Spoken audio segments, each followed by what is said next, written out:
In this video, I'm going to show you how to embark on monk mode and 10x your productivity with 5 frameworks. My version of monk mode is different than others. It's not going to be about completely disconnecting in the woods for weeks like Bill Gates' think weeks. I'm not going to be blocking off your calendar with 48 hours of meditate all day. Nobody has time for that. We're going to talk about a realistic way you can get into monk mode and increase your productivity without getting fired for not checking in or having that green dot on Slack. So let's get into it. Here's what we're going to cover today. What is monk mode and my version of that, deep work sessions and why they're so effective, my morning routine and what works for me, meditation and how you can leverage it, then goal setting, when to do it and when not to, and then self-talk. Not like a crazy person on the street though, the positive self-talk, which I'll talk about in a second. So monk mode is enhanced periods of focus, discipline, and productivity where you commit yourself to completing a goal.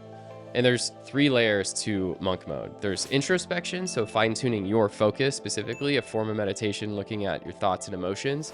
And then there's isolation, giving yourself space and freedom to acknowledge your weakness, desires, and goals, and remove yourself from other obligations. That's introspection and isolation. And the last one is improvement. Create a plan of action to understand what needs to be done tactically in your life. That's what the traditional method of monk mode means and what the definition is.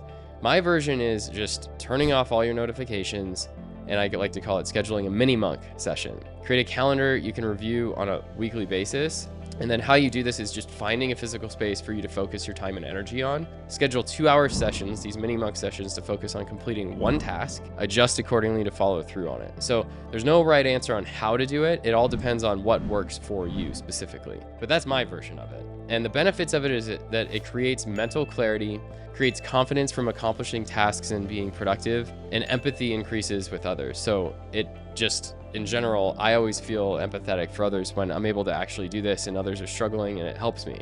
It improves my physical health by being able to box this time in. My happiness levels go up, but the downsides are it's lonely if you don't balance it out. And if done incorrectly, it can cause you to feel isolated from the world. So you got to be really careful with the balance of it, because you don't want to do so much of this where now you're just isolating yourself from the world and you're not sure exactly who you are anymore. And it's hard for some people to do, depending on life circumstances and your career obligations. You might not be able to actually do this, right? That is another thing to consider. And it's not a permanent state. Think about that as it is not a permanent state. It's just temporary. Now, the next piece I want to talk about is deep work, which is a whole section that is important to me because of how impactful it can be. It's a state of peak concentration that lets you learn hard things and create quality work quickly. This term was coined by Cal Newport, who's a computer science professor who believed you need to log out of all your communication tools to be truly focused and productive. Now, there was a recent podcast that I listened to that was arguing that you're not allowing other interruptions to come in. That's the problem, right? That life is a series of interruptions. And so there's the yin and the yang of this, of which I need to just turn everything off and just focus on this one task. But what happens if a kid runs in, if you have children, or you get distracted by something that's important in your life? What's truly the distraction? So for me, these deep work sessions work, but also keeping in mind that your life and the people in it shouldn't necessarily be blocked out. It's a hard balance, but it's something to consider. And Bill Gates does one level more extreme, where he goes into the woods where he doesn't do anything but reading and think about big thoughts. He calls it his think weeks, and he's completely isolated from the outside world. And this is another step, but 60% of workers' time is spent on coordination rather than the skilled job they were hired to do, according to some Asana research that I found. Focus on doing the task by boxing off time to do your job that you were hired to do, is another way of looking at it. Deep work sessions are really in 3 different pieces. There's creating, learning, and planning. So there's 3 different types in my mind of how you can leverage these when you're trying to do this. And it's about who you are, what you think, feel, and do, and what you love. It's the sum of what you focus on. That's a Cal Newport quote. Let me say it again. Who you are, what you think, feel, and do, what you love is the sum of what you focus on. So when we talk about creating deep work sessions, meaning the session type is creating, you're blocking off the morning to use your brain for creation.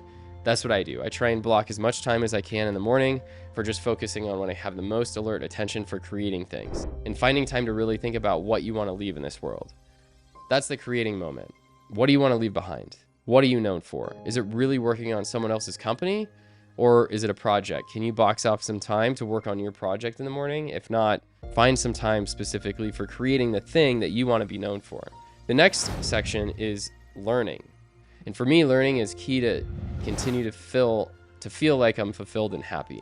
That's the learning piece for me, which is why Bill Gates goes into the woods 2 times a year. And I plan on using evening times to learn something new. Not every night, but blocking off some times once or twice a week to be about reading.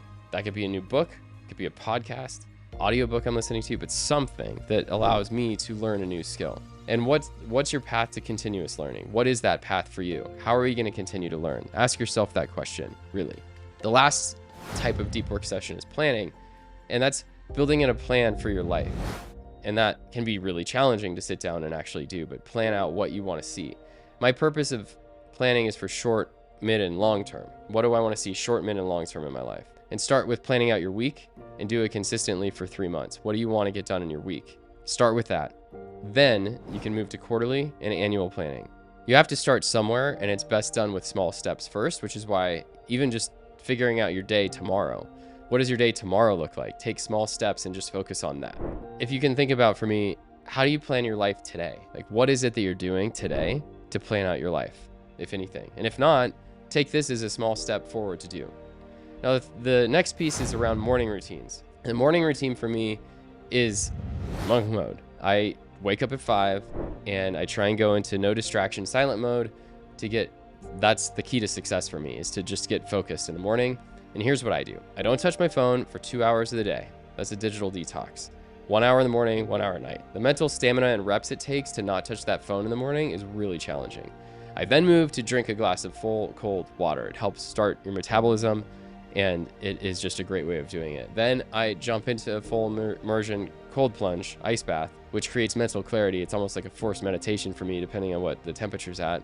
And then moving into an X3 bar workout, which is a variable resistance with a plate, a bar, variable resistance bands.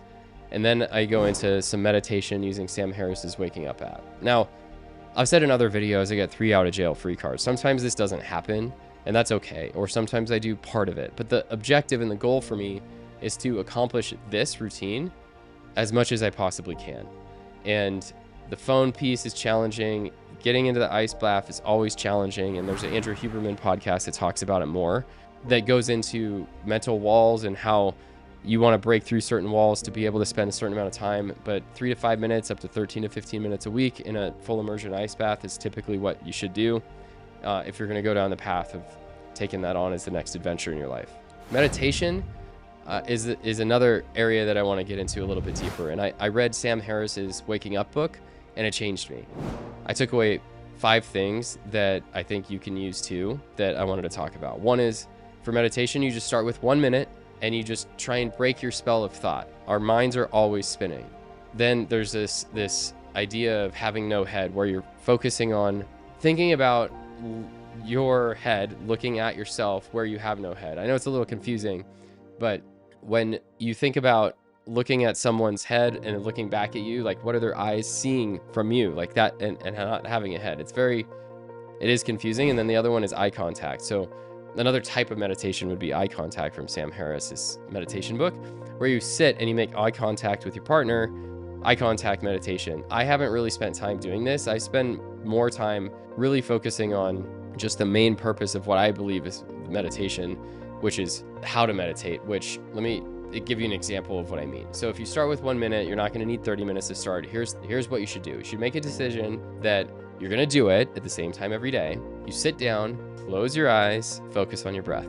Anytime you have a thought, bring it back to your breath. The goal of this exercise is to just, anytime you think of something, hear something, bring it back to your breath and just focus on your breathing. Repeat it for 1 minute. And that's what JJ McCarthy in the Michigan game last year, or I guess the beginning of 2024, was sitting on the field doing meditation exercises and earthing exercises before the game. So there's that, right? Like, some of the best players in the world use meditation to get their mind right before big extreme events. The quote from Sam Harris I like to think about for breaking the spell of thought is, "The practice of meditation is a method of breaking the spell of thought." Meditation is just a practice of clearing your mind, and that's it. It's simple, but not easy. And it's a simple practice of not having thoughts in your head while you're focused on breathing. And what happens when you clear your mind, though, is that your mind wanders into thoughts without you even realizing it. And that's the first step of recognizing it and bringing it back to the breath, like I've been talking about. And then by focusing on your breath work and the act of breathing is all you really need to focus on. So going back to what I was trying to say earlier about looking for your head, it's a unique and extremely powerful when you execute it correctly. I didn't really get into this at first, but once you start looking at the world this way, it gives you a new perspective. Here's a little bit more detail of how it could work for you. When having a conversation with another person, let your attention travel to the other person's gaze. So think about their eyes looking at you, your head. So looking for yourself in this way can change your perspective. So think about that. When you're imagining the other person looking at you, their gaze at you. And alternatively, think about yourself having no head. I know it takes some practice, and either you'll get it immediately or you won't at all. And it took me some time, but I finally got it. The eye contact piece is when you can sit directly across from a person, your meditation partner, and stare into each other's eyes, and you continue to hold eye contact without speaking. Sometimes laughter happens, but try and ignore it, and other discomfort and other uncomfortable signals, and just try and focus on that. And then repeat this for the time you want to do it, which is why I'm saying start with 1 minute for any of this stuff. So the instructions that I'll give you for the meditation are just find a place where you can sit on the ground comfortably, on a cushion or a chair potentially, and make sure your spine's straight. Close your eyes, take a few deep breaths, and start focusing on the points where your body's on the floor or the chair, where they're connected. Start noticing the feeling when sitting, whether it's the pressure, the sensations, the temperature, or something else. Focus on breathing and becoming aware of the process of breathing. Pay attention to how it affects your body. There's no need to try and do controlling breathing, just let it happen. Your attention should be focused on the sensation of actually breathing. When your mind wanders off into thought, bring your mind back to the breath, like I've been talking about. As you do this, your mind's gonna start wandering and hearing sounds and different emotions that you might have. It's okay that happens, but just notice it and bring it back to your breath. And when you notice your mind thinking about something, you can recognize that in your consciousness. You'll want to return your attention back to breath work or to the sound or sensation that happens in the next moment. Just keep doing this until you reach a point where you'd like to stop, which start with 1 minute. That's the idea. All right, now let's move on to goal setting. When considering goal setting and how to leverage it for your monk mode to get to 10x productivity, it takes many layers. No matter what your goal is in life, you can leverage monk mode to help you get there. The layers that I see with goal setting are time, a category, an outcome that you're looking for, and there are plenty of ways to write down your goals. But for me, it's about identifying the length of time, the category of your life, and what you want out of those two things. So for goal setting, the three ways that I found it to work best in my life are using SMART goals, the 5-25 method, and the Ivy League method. I use a combo of these to achieve my goals, but let's talk about each of them. So SMART goals, it's an acronym that stands for specific, measurable, achievable, relevant, and time-bound. Specific, right? You need to think about questions like what needs to be accomplished, who's responsible for it, what steps need to be taken to achieve it. For measurable, it's measuring it, quantifying it, and easy to track, and you can't measure it if it's going to be successful if you don't measure it, how are you going to know if you're successful or not? So ask yourself a question like, what is the best metric for you to use to measure the success of this goal? What is it? Is it a number that you want to try and achieve, a dollar amount, a number of units? Is it something in life? Just focusing on that. Then achievable. Is this actually really achievable in the time frame that you've set, which we'll get to time frame? Is it actually something achievable in that time frame? This should not be some pie in the sky thing like I want to have more money than Elon Musk in 1 year. Really dial in your mind and figure out what is achievable for your world and the life that you're living. Ask yourself this question. Is this objective something I can reasonably accomplish? Now, let's talk about R, relevant. Ask yourself, why are you setting this goal? What's the point? Really think about whether or not this is something that should be on the list or not. Is it really relevant? And then time bound is the most important piece of the puzzle to me. Whether it's a team goal or an individual goal, it's important to focus on these questions. What is the time horizon? When will you start and complete the task associated to the goal? What is the date it will be completed? Now, let's move into the next piece of this, which is the 5-25 method. This is one of my favorite things that I've found, and it's from Warren Buffett, and it's pretty simple, and here's how it works. You write down 25 goals that you want to achieve. Just as simple, it doesn't have to be in the SMART goal format we just talked about. Then stack rank them in order of importance and cross off the bottom 20.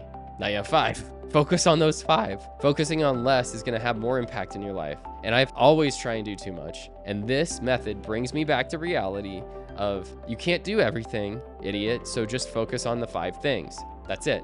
Now, the other piece of this is the Ivy Lee method, which is a little bit different. But once you go through SMART goal setting and the 5-25 to get what you need, this is what the method is. At the end of each day, write down what needs to happen tomorrow. Then this is the tactical tasks to accomplish the goals that you've set, where you then stack rank the goals of what's important from top to bottom, and then you cross off each one at a time as you go through them, as you're doing the tasks. That's the Ivy Lee method. I don't deviate from the task until it's complete. Finish that task. This is what can bring you success, is if you really focus on that. So one of my 2024 goals is to build this YouTube channel to 50,000 subscribers by the end of 2024. That's one of my goals. What are yours? So the last piece of what I wanted to talk about was self-talk, and how this is related to just 10xing your productivity through monk mode. And JJ McCarthy, like I was saying, has a personal trainer for his mind. Every morning he looks in the mirror and says, "I love you, man." I do something similar. I say, "You are good, you are great, you are wonderful," or "I am good, I am great, I am wonderful." Doing this helps you stay focused on what matters and builds the muscle of staying focused on your tasks to win. So in summary, what we just talked through is scheduling your first mini monk session tomorrow. Find the time to do that. Go get a piece of paper and block off your creating, learning, and planning time for next week. Next, go define your morning routine. What is it and what is it not? What are the things that you are going to do? And then tomorrow morning, try the meditation instructions that I gave you. And after that, write down your 25 goals, stack rank them, and cross off the bottom 20. Do it one task at a time. And then come up with your self-talk tagline. What is it? Write it down. Now that's it for today. Click the link below to join my masterclass, where I'll help you learn more about yourself and how to turn that into digital writing for yourself. And if you want to start your own personal brand, I'll help you figure out the right way of doing that too. Thanks for watching. I'll see you in the next video.